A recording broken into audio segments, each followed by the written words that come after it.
The Tao of Self-Confidence, episode 433. Welcome to the Tao of Self-Confidence, where I share stories of amazing women who have discovered their inner journey to self-confidence. Visit our website at thetaoofselfconfidence.com. Your inner journey to self-confidence awaits.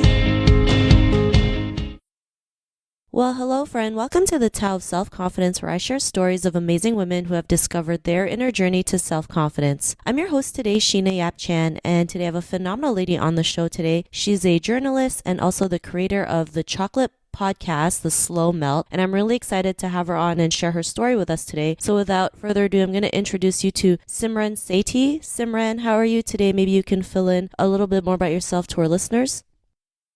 I'm doing well, thanks. I am a journalist. I'm the author of the book Bread, Wine, Chocolate, The Slow Loss of Foods We Love, which charts the stories of changes in food and agriculture told through bread, wine, coffee, chocolate, and beer. And I am the host and creator of the first podcast to kind of take people behind the chocolate bar and tell the full story of chocolate, and it is called The Slow Melt.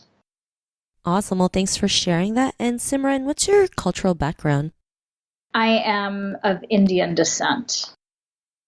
Thanks for sharing that. And what would be your favorite self-confidence quote?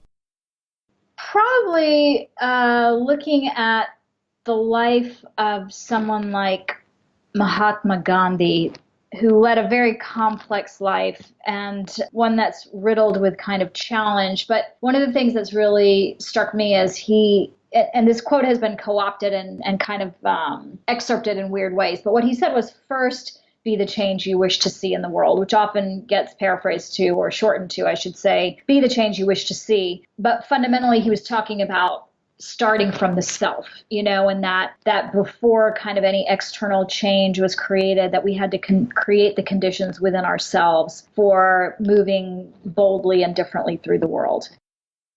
Thanks for sharing that. And I always believe, especially, learning to be ourselves and having self-confidence, it does have to start with ourselves, for working from within so it can come out into the world. So I really love that quote that you mentioned. And in your own words, how do you define self-confidence? I think self-confidence is about feeling a clear sense of purpose, regardless of kind of what the world around you may say. So, for example, when I first set out on doing the initial work that I did in television, my parents had said to me, like, we immigrated to the United States from Germany, and I'm of Indian origin, as I mentioned. And so they had a very clear idea. They wanted me to be either a doctor, a teacher, a lawyer, a kind of religious figure, or an engineer. And so when I started working in television, that wasn't within the parameters of what I had been told I could do or what I could be. And so there was just a clear sense that, like, storytelling mattered, and I progressed in that throughout my career. And so for me, self-confidence is about maybe self-awareness coupled with courage, I guess.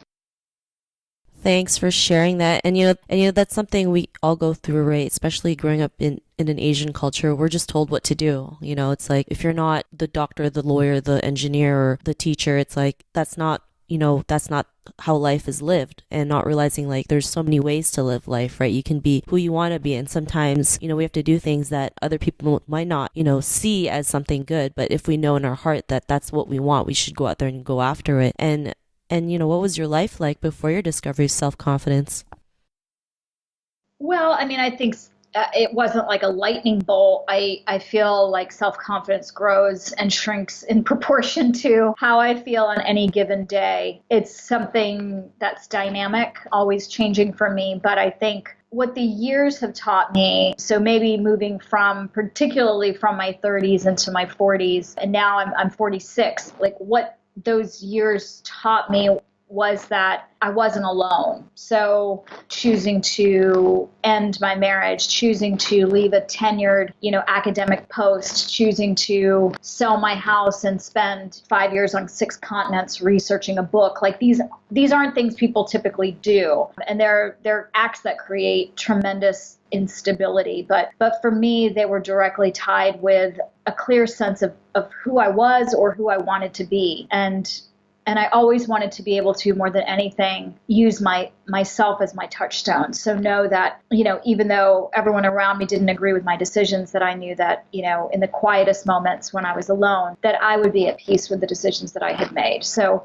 I would say that has come over time. And then realizing that, like I mentioned, maybe like 6 years ago, realizing I wasn't the only person doing that stuff, that there were a lot of other people who were choosing to live their lives in ways that seemed, maybe against the norm, maybe not the most lucrative, maybe not the most fame seeking or whatever it was. I mean, that they had made decisions that were in integrity with who they were or who they wanted to be. And so that's been really cool. And I think a lot of that has also come from like leaving that job and traveling a lot. And so I've had the chance to meet so many people, living their true mission and manifesting their values in so many different ways.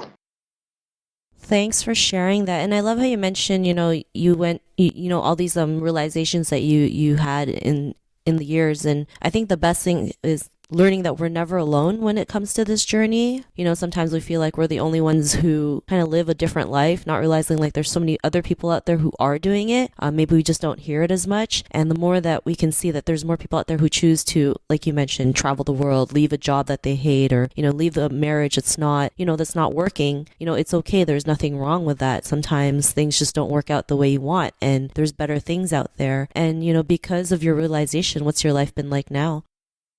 Yeah, well, I want to back up a minute and say I didn't hate my job, but I knew that I could find greater fulfillment doing something else. I'm sure many people would have stayed in their marriage because that's the thing that you're supposed to do, but I longed for a different kind of partnership. So it wasn't that these things weren't okay. It was that I had the self-confidence to know that I would be okay even if I wasn't in these particular situations. I haven't really settled back down since I started traveling for my book, and that's been pretty interesting. In the last couple of years, I've made Melbourne, Australia, my home base, Istanbul, Turkey. I'm now spending the next few months in Rome, Italy. My book was just translated into Italian. And so I think I've had a wildly adventurous and exciting time of it lately, and I'm often quite tired. Like my body doesn't know what time zone to land in, but it's really interesting to kind of come to a place where I guess I'm nourished in completely different ways. And I feel pretty darn good about things now. Yeah. Thanks for sharing that. And to the woman who's listening to your episode, she may be in her own journey of self-confidence. What would be that one tip you would give to her? Well, I would just say keep on, that if you take time to get really quiet and just sit quietly, maybe walk in nature without headphones on or meditate, that there are always these smaller voices that emerge, that kind of, I think, are our truest, deepest selves. And for me, that's also the place where self-confidence comes from. I mean, we can't really be confident in kind of who we are and how we're moving in the world if we don't really understand ourselves. So I think taking a little time to nurture that voice and to believe in yourself, and whatever your dream is, like it's real and it's true and it's possible, and to let yourself really imagine what that can be and then live into it. Thanks for sharing that. And that was a great tip that you mentioned. And if our listeners wanted to get to know a little bit more about you and what you do, check out your book or check out your podcast, is there any links or social media profiles we can connect with? Yeah, so you can find me on Twitter and Instagram at Simran Sethi. That's SIMRANSETHI. You can also find me on my website, which is simransethi.com, or you can go to theslowmelt.com and check out the podcast and find me through there as well. Thanks for sharing that. And to our listeners, if you want to connect with Simran, you can also head on over to the taoofselfconfidence.com and search for Simran's name. Her show notes will pop up along with everything else we talked about. And I really just want to thank Simran for taking the time to share her story and tips with us on self-confidence. So thank you so much. My pleasure. Thank you. Not a problem. It was really great having you on the show today. And to our listeners, be on the lookout for another new episode of another amazing woman's journey to self-confidence. And we'll talk to you soon. Bye for now. Thank you for tuning in to another amazing episode of The Tao of Self-Confidence. Get your free audiobook by visiting our website at thetaoofselfconfidence.com. Your inner journey to self-confidence awaits.